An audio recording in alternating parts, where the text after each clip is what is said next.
garsoorka qof kasta oo lagu shaqaalaysiiyay heshiis muddo go'aan sida loo iyo khibradda loo qaato shaqo kooban waa sax taasideedaan u daayay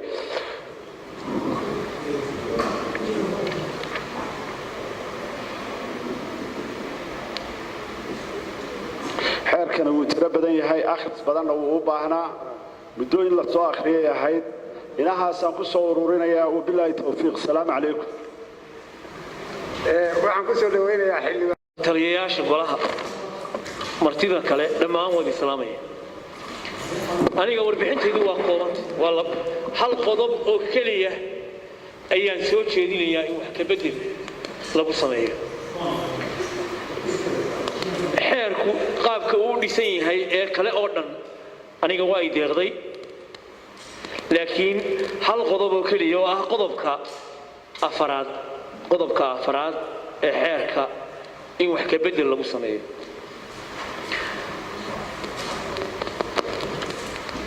gudoomiye xildhibaano qodobka afaraad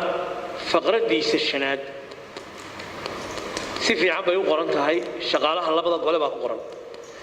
laakiin waxaan soo jeedinayaa halkaa in lagu daro shaqaalaha labada gole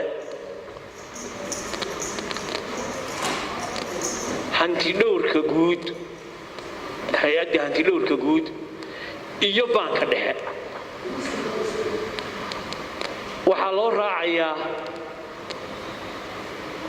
qodobada 52 iyo 36 ee dastuurka iyo xeerhoosaadiyada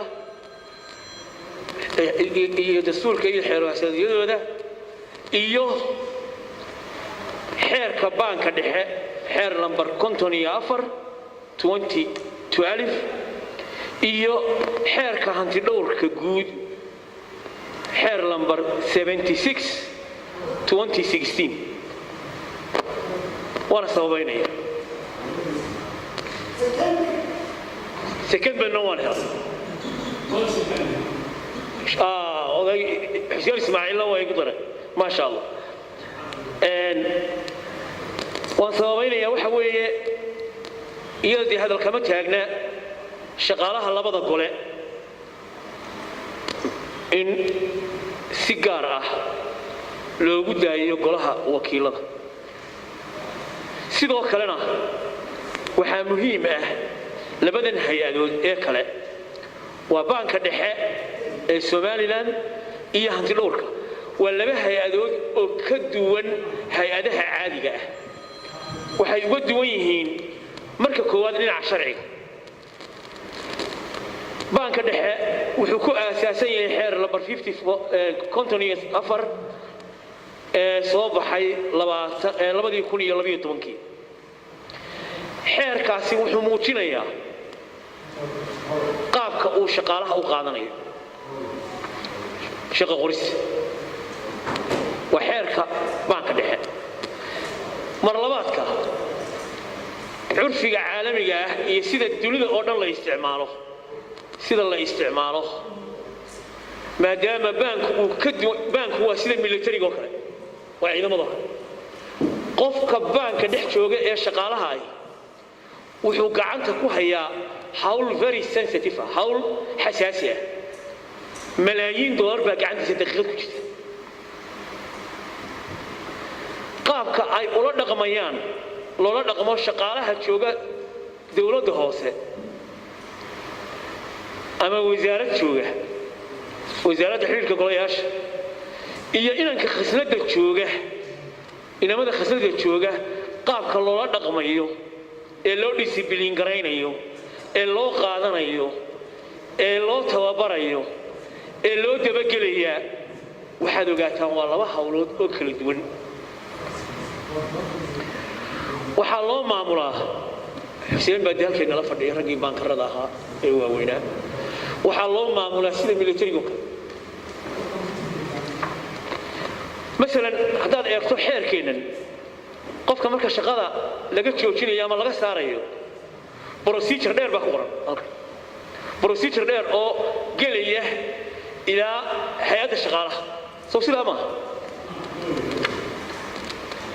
hawsha ka dhex dhacda khasnada baanku muranka iyo tororogta hay'adda shaqaalaha ma sugi karto hadda taa ogaada waxay u baahan tahay hawshaasi in si gaar ah cidda gacanta ku haysa ee baanka joogtaa ay go'aamo degdeg uga gaari karto waa arrin dhaqaale waa arrin lacageed waa arrin xasaasi ah waa arrin xisaabo dadweyne leeyahay waa arrin xisaabo ay leeyihiin hay-adaha maaliyadeed ee baananka ula xidhiidho baanka dhexe marka in la yidhaahdo waddadii wasaaradda xidhiidhka golayaasha soo maraysay inaan shaqaale ahoo meel iska fadhiyaa marka la dhiisibilin garaynayo ee ilaa hay-adda la tegayay hay-adda shaqaalaha in la yidhaahdo tii ha maro baanku wax suuragala maaha baankuna kuma shaqayn karayo baanku xeer buu leeyahay nidaam u go'an buu leeyahay xasaasiyada gaara buu leeyahay baanka dhexe waa in lagu soo daro faqradda shanaad ee qodobka afraad oo laga reebo hay-adaha shaqaalayntooda iyo maamulka shaqaalaha ay marayso hay-adda shaqaaluhu sida golayaasheennu ay ugu gudbinayaan liiska iyo go'aamada ay gaarhaan iyo waa goonitaasi taasaa loogu gudbinaya hay-adda shaqaalaha laakiin baanku awoodo gaara buu yeelanayaa xagga shaqaalaha taa halkaasaan dhigay waxaa sida sawse kadib maaha sidaasoo kale xeerka hantidhowrka waxa la yidhaha hantidhowrku waa made investigation hantidhowraha guud iyo guddida hantidhowr guddi haddaad akhridaan xeerka hantidhowrka waxaa la yidhaha xeer bal dib u eega inagaa ansixinay xeer 76/2016 baan ansixinay xeer 76 baa la yidhaha bal xeerkaa dib u eega faqradaha xagga dhexe ku qoran dhan eega waxay ka hadlaysaa qaabka loo shaqaalaynayo waxaa loo sameeyey guddiyo gaar ah oo shaqaaleeya guddiyo gaar ah oo disciplin gareeya gacanta wuxuu ku hayaa inankani baadhis investigation buu gacanta ku hayaa in muran la galo oo la yidhaahdo haddii go'aan laga gaarayo inankan ama laga joojinayo ama la disciplin garaynayo hay-adda shaqaalaha iska dacweeya shaqo culusna uu gacanta ku hayo oo sensitive ah oo sir u baahan oo aaminaad u baahan oo ku kalsooni u baahan in lagu kalsoon yahay oo xaaladaheedu degdeg isu bedeli karaan waad garanaysaan nin musuqmaasuq baadhaya oo gacanta ku haya faylash xaaladihiisa isu bedeli karaan iyadana saaxiibayaal waxaan jeclaan lahaa inaad ila ogolaataan iyo guddoomiyaba in lagu soo daro labada hay-adood ee sensitive-ka ah iyo labada gole kuma dhex jiri karaan shaqaalahoodu shaqaalaha dawladda waayo xitaa waxaaba lumaysa wixii la odhan jiray in uu ahaado wax madax bannaan marka shaqaalaha jooga golayaasha haddii ay xukunto hay-adda shaqaaluhu oo xukuumaddu xukunto golaha wakiiladuna uu yahay golihii la xisaabtamayey xukuumadda yani caqliba maaha sidaasi la eg labadan hay-adoodna waad og tihiin madax bannaanida laga doonayo baanka dhexe waxaa laga doonaya madax bannaani toos ah oo uu xukuumadda ku yidhahdo daynku siin maayo sababaha dartood daynku siin maayo sababtaa darteed dayntii lagugu lahaa degdeg u soo celi go'aamad waxaa la doonaya gaara uu gaadho xaggaa laftigeeda xagga maartay madax bannaanida inay xukuumadda hay-ad ka tirsanay sii xukunto shaqaalihiisa ma baaha sidoo kale hantidhowrka waxaa la hoos keenay xeerka 76 haddaad xusuusataan waxaynu hoos keennay hantidhowrka golaha wakiilada xukuumaddu ma xukunto xukuumaddu hal mid oo keliya oo madaxweynuhu leeyahay oo ah magacaabista laakiin reportingka oo dhan